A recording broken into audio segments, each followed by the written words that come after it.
In 1823, Thomas Cooper published a pamphlet called The Scripture Doctrine of Materialism.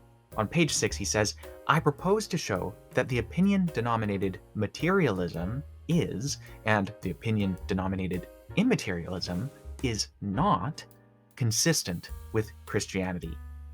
So he's not only saying, hey, materialism and Christianity can go together, they're compatible. No, he's saying immaterialism is actually inconsistent. It's not consistent with Christianity.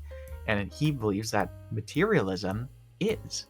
And indeed, he ends up arguing throughout his book that Jesus himself taught materialism.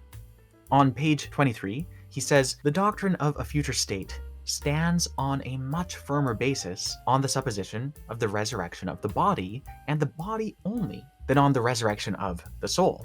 If indeed this last be not, as I take it to be, a manifest contradiction in terms. The being whom it shall please God through Jesus Christ to raise from the dead, from the grave, will be the object of future rewards and punishments in another life, for its deeds or misdeeds transacted in this life.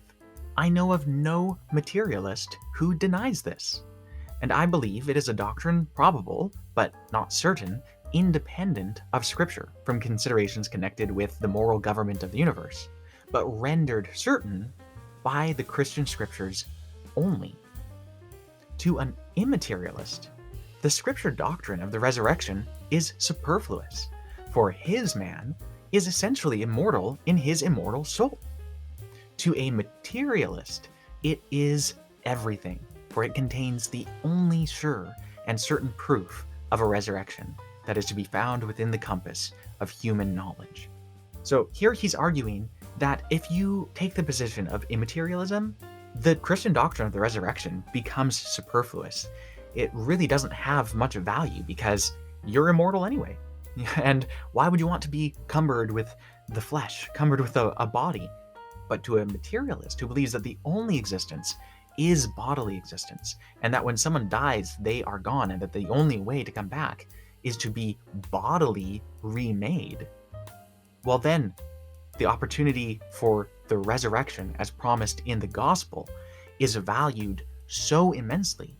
So he's really making the point that immaterialism takes the power out of Jesus' teachings, whereas materialism shows it in its true force.